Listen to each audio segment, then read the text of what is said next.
Hello, how's everyone doing? I'm Raikar, and in this video we're gonna talk about a new concept that I like to call the Wielder Moves, aka the Tamer Moves. The name will depend on the name that I choose for the people that own creatures, either Tamers or Wielders. So, what are the Wielder Moves? Basically, the Wielder Moves are this world's equivalent of Pokemon's HCMs, but with a twist that consists in some major difference, both technical and canonical. Previous to Generation 7 in the Pokemon games, when a Pokemon trainer wanted to do something like cut a small tree or move a boulder that was blocking their path, one of their Pokemons needed to have an HCM move like cut or strength learned in order to be called outside of battle to use that HCM move to help its trainer. What means that for each HCM that the player needed in order to progress throughout the game, not only more than one move slot had to be occupied by mandatory moves that were not very useful in battle, but also the player had to be sure to have specific Pokemon that could learn the required HCMs, which sometimes decreased the quality of life of the gameplay due to the player not always being able to build a team with only Pokemons that they wanted. For this project, these moves will work a bit differently, and the way they will work is the following.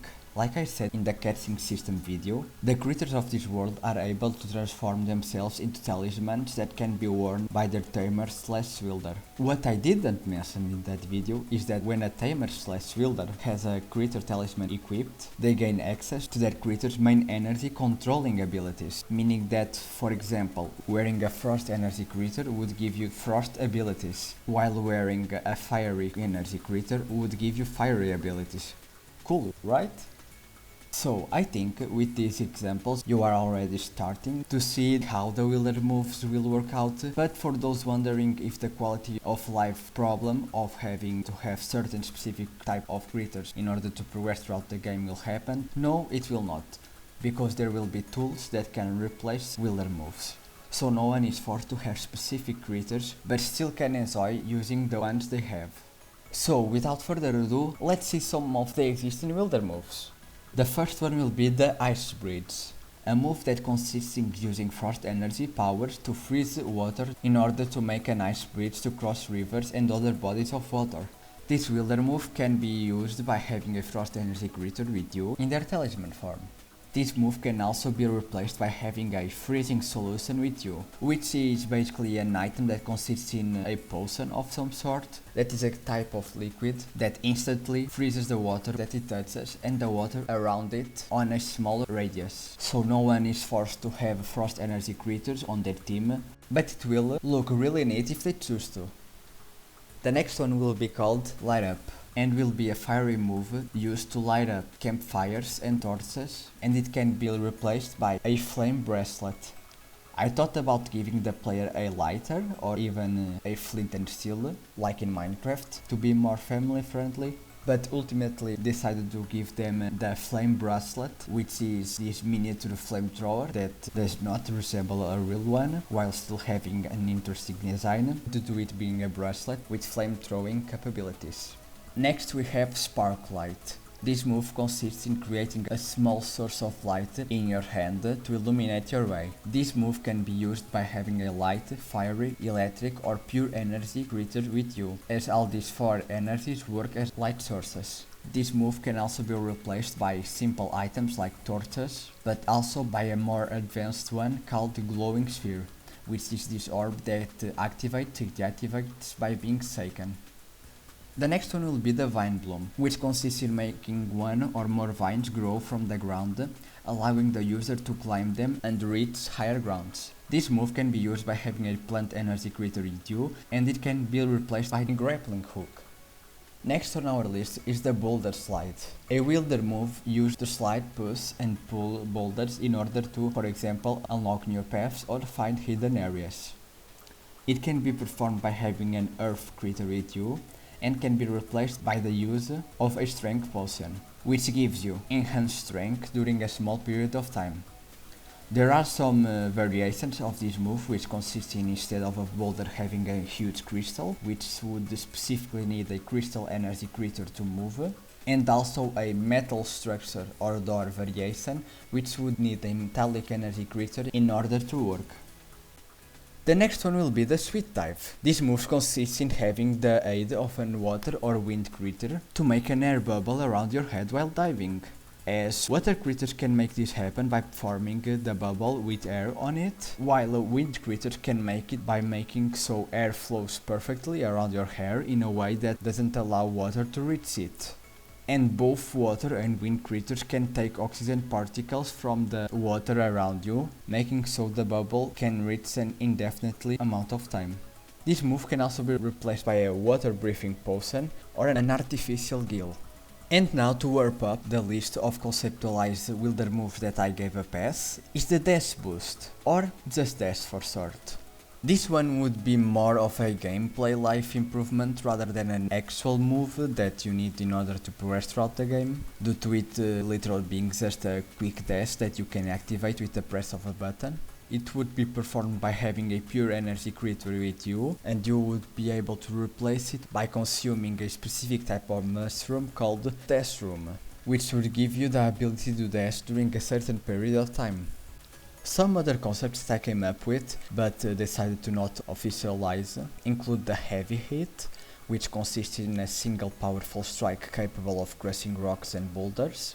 It was my first idea for the boulder slide, but due to it being too similar to Pokemon's Rock Smash, I decided to go in other direction that ended up in a Wielder move that is both Pokemon's Rock Smash and Strength HCMs. And another Wielder move idea that I had is the Easy Swim, which is consistent in that having a water energy creature in that talisman form would make you be able to swim more easily, and in game that would make you able to navigate in bodies of water, meaning that you would also be able to cross those bodies of water like with the ice bridge. I decided to not go with this idea cause the ice bridge seems to me like a better and more creative way to cross paths of water, and also because I want to do something different and special for my equivalents of the surf and fly HMs. In order to navigate on water and in the sky, I believe that instead of Wielder moves, the best way would be through mounts. Just imagine flying and navigating the seas on top of your loyal companions. Of course, this only would be possible with specific creatures, namely the ones that are big enough to carry a person while flying or swimming. And of course, like it happens with the Wielder moves, there would be also items that can be used to perform these tasks. I don't want anyone to feel obligated to bond with creatures that they don't want to just to perform those actions. For navigating on water, the player would use a portable windsurf set. My other ideas were a boat and a motorized surfboard, but the boat idea definitely came from Minecraft, and Coromon already has the motorized surfboard, so after considering my options, I decided to go with a windsurf set. An enchanted windsurf set, to be more precise. Why is it enchanted? To justify it being able to change to any directions at the rider's will instead of depending on the current breeze. It was either that or also making it motorized, and considering this world's context, even though that level of technology exists, magic would be the most common way to go. For flight item, I decided to go with something that I created and called the Beetle Backpack, which isn't an actual backpack, but instead a jetpack that flies using mechanical wings that move just like real beetle wings do. Oh, and by the way, there would also be regular mounts like horse creatures and others. Also a reminder that nothing of this is final and everything is subject to chance. These are only the directions that I'm inclined in going at the moment. Now back to the Wielder moves, as there are some more things that I want to discuss.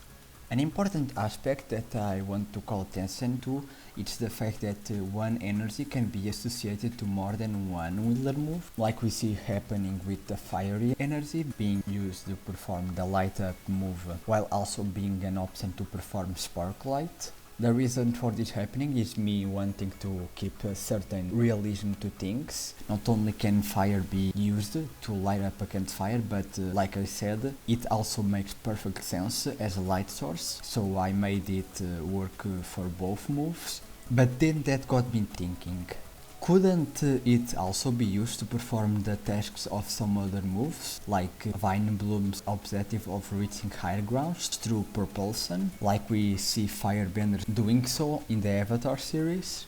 while also being able to be used to jump over a body of water or dashing? Well, yes. Yes, it can. Meaning that now I have two different directions that I could go with. The first one would be to create and associate one wielder move for each existing energy in order to make each energy to feel unique by giving them each a task that only they can perform and be equally useful.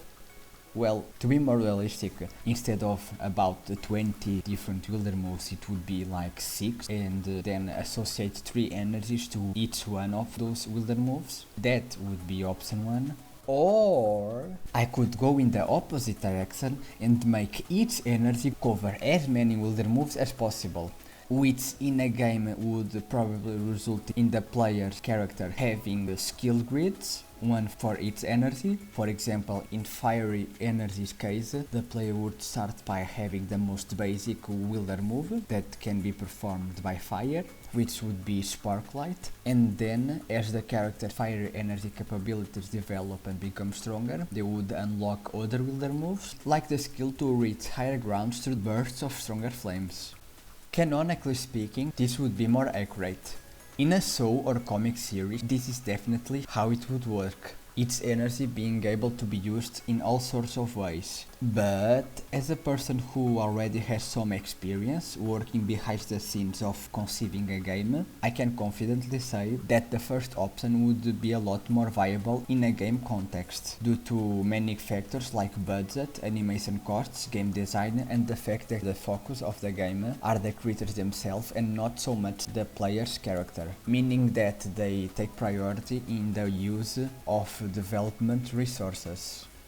In summary, having a creature in their talisman form with you basically makes you a bender of that creature's energy, but in a game that would have to be a bit more turned down in order to meet certain realistic resources and expectations, resulting in about 6 to 8 wielder moves. And with all that said, I hope you liked this different video, more focused on an aspect of this project that isn't so directly related with the creators themselves. If you did so, don't forget to like and subscribe, as that helps the channel a lot, and share if you know someone that would like this kind of content. And as always, thanks for watching and see you on the next one. Bye!